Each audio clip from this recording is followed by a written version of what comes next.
Hello traders and welcome to tradingwithbill.com. I'm Bill, we're in Pattaya, Thailand, and I gotta tell you, it looks nasty out there. It's dark, it's smog, it's all that good stuff that we see on a January, December, I'm still in December folks, on January 17th. It's currently 6:38 in the morning here, and we're getting ready for another day at the trading desk. So let me ask you all, what did you think about yesterday's trading? Well, first of all, I thought it was very difficult. I didn't, it's easy to look now, 12 hours later, 8 hours later when I shut my charts off. But I'm going to tell you, it was not easy yesterday, and I didn't push the trigger again, and that doesn't make me a happy camper. So that is a rant, by the way. Like, what's going on? And now it looks like we have, or we had, a UK government no confidence vote. I have no idea how that came out. I have no idea what happened with that. But that whole situation just seems like it's tumbling. I don't see anything positive there. The pound's done nothing, by the way. The pound is just sideways. So yeah, nothing there. Today we got ICS house price balance out of the pound. New home loans out of the Aussie in about 50 minutes. What else we got going on today? German WPI, whatever that is. Euro CPI today, year on year, month on month. Somebody's yakking, who cares? Building permits out of the States for the December month on month. Goods trades balance today. Housing starts today. Philadelphia Fed manufacturing. U.S. looks like it's going to be pretty busy. Philly Fed unemployment. New home sales comes out today. And somebody else speaks. So, we got stuff to move the markets today. I just thought it was really difficult yesterday. I didn't like any of it. We'll look at it. We don't have anything really we got to worry about early tomorrow before we come on, or before Friday happens. I'm not here on Friday. So that's what's going on data-wise. Let's take a look at New York. And I didn't see anything. I didn't see absolutely anything in New York that said something, we have a change here. I don't see nothing. Oil, still sideways. 52, 55. Let's see. The VIX, just hovering at that. It's at 1904 now. That's okay. At least we're not going farther down. Isn't it funny, though? Every time it touches this 200 exponential moving average, it pops up. Oh, that's something there, huh? Dollar index is up a little bit, 96.07. Again, we need it back up at 97, right? That's where we need the dollar index. We need the dollar index to push up a little bit. Gold is basically sideways. Really hasn't done a thing. Currently 122.27. ES is sideways. It did make... I don't even think it made a higher low. It spiked this past candle. It's really just going sideways. Today's candle's not even formated yet. Is that a word? Formated? Oh, that's pretty funny. Yeah. Listen, you got to laugh at your own jokes, huh? Euro futures /6E. Just, what does William say? Sell the euro. And when you're finished, sell the euro again. That's pretty funny. Yeah. On that note, I think I'll have a cup of coffee. Oh, man. I got to tell you, funny stuff. All right, so let's get rid of that, maybe. There we go. All right, let's bring up some charts, my friends. So let's sort of do this in some kind of an order here.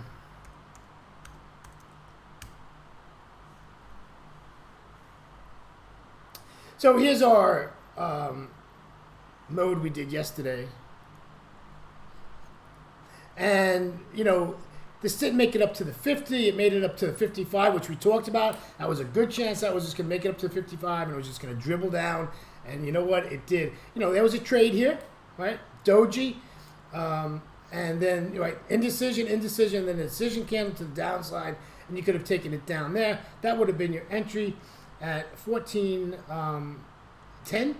and you would have gotten out at 1380. So, you know, like 25 pips, 22 pips, depending exactly where you got in, was the trade there. Horrible. I mean, not the 25 pips. I think 25 pips is great. But where you got in, what you had to put out for a spread, you know, all that stuff now comes into play. But this is horrible trading for the second week of January. This is not fun, right? This is not, you know, we're going on spurts of data here. We'll go just, you know, there's nothing here, folks. There is just nothing here. You know, so we're going to actually, no, we're not. In fact, you know what we're going to do? We're going to get rid of that. You know, we're still at the same thing here. We need to get this up to 1440, somewhere there where we can, you know, do this with some confidence that we have some probabilities in our favor that we can win these trades, right? We can't go into these trades with, whoa, maybe we will and maybe we won't. No, you have to have probabilities on your side, and that these messing in this is not, you know, a good probability. You know, you get in, you walk away from your computer before you know, 3 candles later you're stopped out, right? Unless you're putting your stop up here, and I'm not putting my stop 50 pips or 60 pips away from anything, right? I mean, I just don't trade that way. But you know, this is ugly. It's just ugly. That's not a rant, folks. That's not a rant. It's just the way it is, you know. But this is ridiculous trading for the second week of January. I mean, we should be doing better. We should have some better price action than that. You know, the pound I understand. Listen, I don't have any issue with the pound. The pound is just crap. It's just crap. What are you going to do here? What are you going to do here? Right? What are we going to do here? Nothing. There's nothing to do. This thing didn't do anything yesterday. Nothing. Right? No trades, no nothing. Just, I don't know what you want to call it. Just a horror show, you know? It's tough. You know, the hardest part about trading is because you got to sit on your hands, right?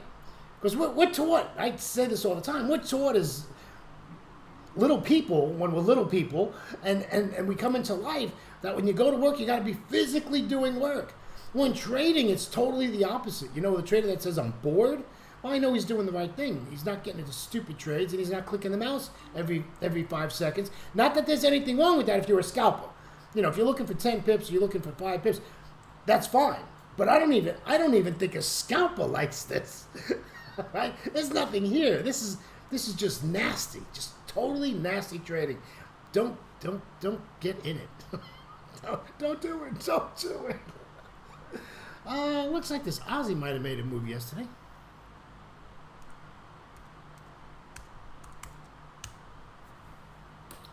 Yeah, this Aussie made a nice break below this 200. I don't know where I was, but I didn't see it. Made a nice break below this 200. Came back up, all the way back to the 200. Gave you a second shot, and you got in. What do we got for pips here? 71.80. See, that's not a lot of pips, folks. 71.60. Right? This is a 20 pip move, right? Remember, it's a 30-minute chart, right? It's a 20 pip move where you're gonna get in. You can take a hit, 2-3 pips here. Whatever, pip and a half, 2 pips for spread. You know, now you're down to 15 pips, right? Can't trade. That's not probability-wise. It's a bad trade, right? Technically, it's a great trade. Always take trades off the 200. That's a good thing. This wasn't a bad trade. If you got in it at the right spot and you took it to the max, you know, you did well. You got to get 20 pips out of this trade. Again, it's not pretty, right? This chart is... Right, this chart's not pretty, folks. So we come back to, like, you know, where do we want to be? Well, if you know, let's do some analysis here. So we can take that for resistance, right? Or just throw some levels in here. If you can't trade, you might as well teach, right? There's another level, right? So, of course, we prefer this level here, of course. Right, we love to get in this at 72.20, 25. You know, you get to 7,200, you can get wiggled around a little bit, and then hopefully it breaks down. And you continue your journey down to, you know, down the way, preferably to the 200. Now, where's your second trade? Well, your second trade is here, which is, you know, which is 21 pips away.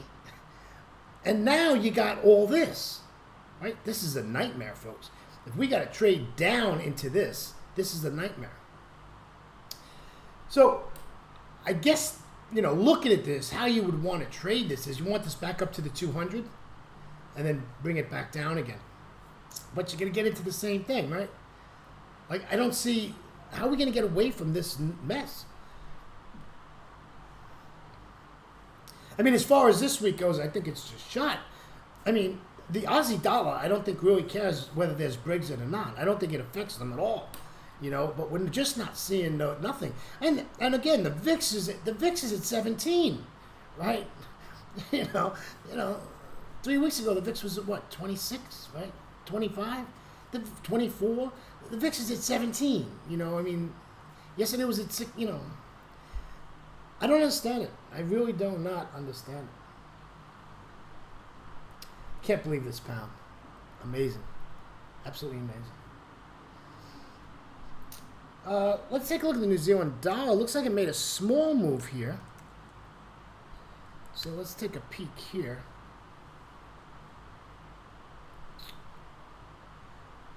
You know, again, here we go. All right, you're hoping this gets at least down to here. You know, that's just a low. I don't know if you'd call that support, but it's a low. You know, like this would more likely be support, right? But what are you going to do with this, right? So we're going to wait for this to come back up to the 200, and we're going to sell it. Again, if we do this logically, we'll put in some levels, right? I like that level right there, and we can throw in the high, you know. There. So we got some levels, you know, on here so we can sort of look around and see what's happening. And then, of course, we got a level here. Traders, you know, stick levels on your charts. These are just points of interest, right? Points of interest, levels. Price is going to react off levels. And that's just so important. You know, the fib tool is another great tool. I use it on everything. I fib everything. Sometimes I think I should fib my coffee cup. I don't know. So it's all about levels. So here we go. So let's throw one on here. So normally I like to fib the current swing, right? So this is probably a 7.8 or a 6.18 over here.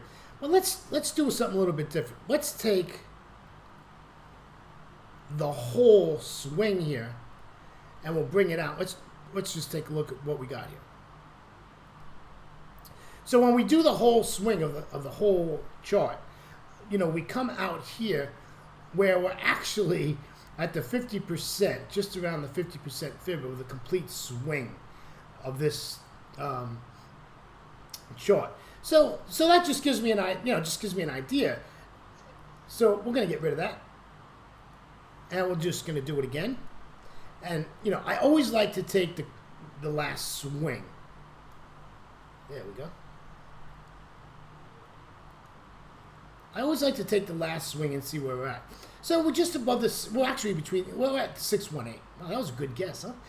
We're at the 6.18. You know, so I would like to see this. You know, again, come up to this 200. I really don't want to see this 55 turning around. I really don't want to see this 55 pointing up into the 200 when we get there. I'd like to see something come out, you know, and just push this to the 200 quickly. Quickly is the key. And, you know, maybe 3 hours from now, we might have a trade to the downside. That's what we'd like to see, right? So that's 6 candles from now. We'd like to see this as close as we can to the 200. Probably more likely, realistically, we're going to be at the 55 EMA, and we'll think about taking it down from there. I don't necessarily like that. I think you really need to be at that 200. That extra 10 pips doesn't sound like a lot now, but later on, it's going to be, well, it does make a difference, right? It does make a difference. Oh, let's see what else we can take. Let's take a look at the Euro Yen.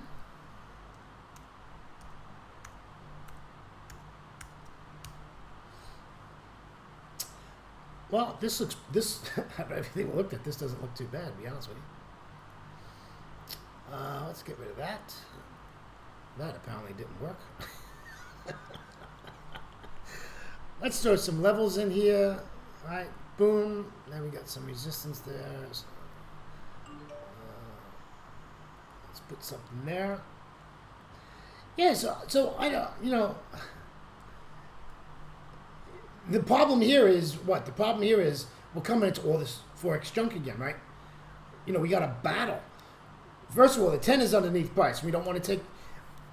I know it delays your entry into the trade, but you don't want the 10 EMA underneath price when you're going to sell. If you wanted to buy this, which I don't see anything wrong with that, if you think this move to the upside is going to continue, and you wanted to buy this, you want your 10 underneath price. But to sell this, I want the 10 EMA on top of price to take this to the downside. So, if that happens, that means your candle is probably most likely going to be sitting on this 200 exponential moving average.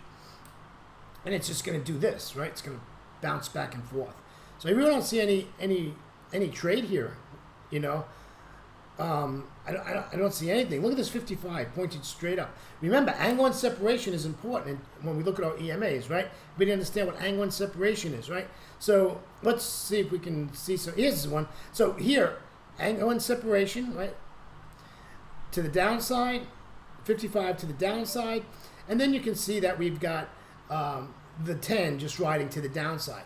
So, there's angle and separation, and that's really what you want to see. Here we don't have no good angle and separation, right? So we're just gonna have to wait here. This just doesn't look good, folks. Again, it's about probabilities, about where you're gonna get in these trades and be safe. I don't see no safe entry here. The safe entry here is up here, folks. If you want to sell it, right?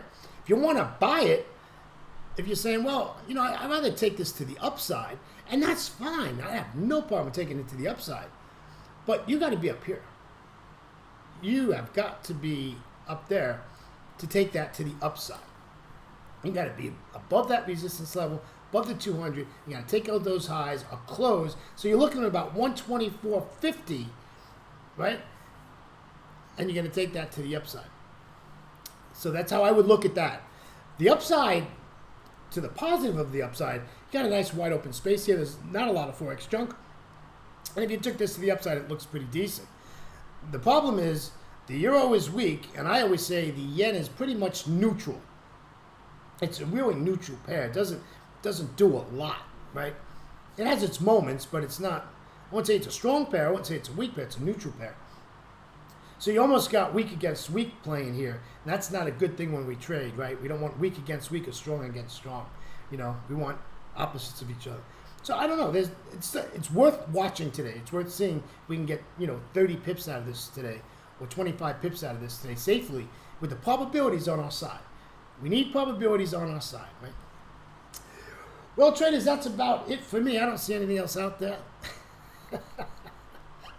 Traders, I want to thank you so much for being with me today. I can't believe how quick time goes when I do this. It's unbelievable.